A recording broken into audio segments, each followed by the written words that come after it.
I Survived the San Francisco Earthquake, 1906, by Lauren Tarshis. Chapter 3. Hand it over, said a raspy voice. Leo didn't have to see the face to know who was talking.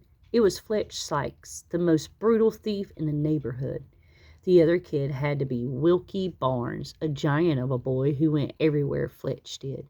When Fletch was just 5 years old, the story went, he'd been attacked by a pack of stray dogs. He'd survived, but one of the dogs had bitten his throat. The bite ruined his voice and turned Fletch vicious. Fletch and Wilkie didn't just steal food and pick pockets. Sometimes they beat kids up just for fun. A few months ago, they'd been caught by the police and sent to a work farm up north. Leo had heard a rumor that they had escaped. He'd heard that they were hiding out in an old abandoned saloon on Rincon Hill, and now here they were back to their old vicious tricks. "You can take my money," Leo said, trying not to sound as terrified as he felt. "We don't want your money," Wilkie said. The kid was a monster. He had to weigh almost 300 pounds, with smooth, chubby cheeks like a baby with a steel fist. "What do you want?" Leo asked, his knees shaking. "You know," Fletch growled. Leo's heart stopped. Of course he knew. Somehow Fletch had found out about Leo's gold nugget. But how? Leo hadn't told a soul about it, except Morris, that little pest of a kid who buzzed around Leo like a fly.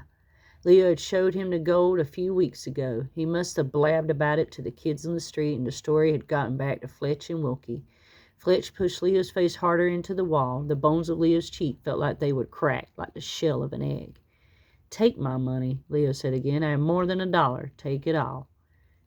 "We will," Fletch said with a rasping laugh. "But we want the gold, too." "Hand it over." It was Papa's voice in Leo's head. Leo knew there was no way he could fight these guys, no way to outrun them. Wilkie was the fastest kid in the neighborhood, but that gold had been Papa's prized possession. Leo couldn't just give it up. "No," said Leo. Summoning up all his strength, he whirled around and broke free from Fletch's grip. He made it about 3 steps before Wilkie caught him by the back of the shirt and threw him onto the ground. Slam! Leo landed hard, biting his tongue.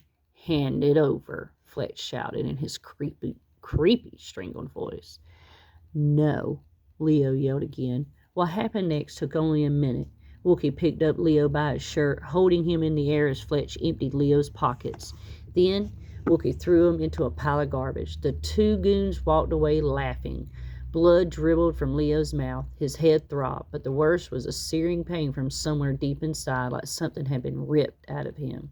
His gold was gone. If you liked what you heard, please click like and subscribe. Thanks for listening.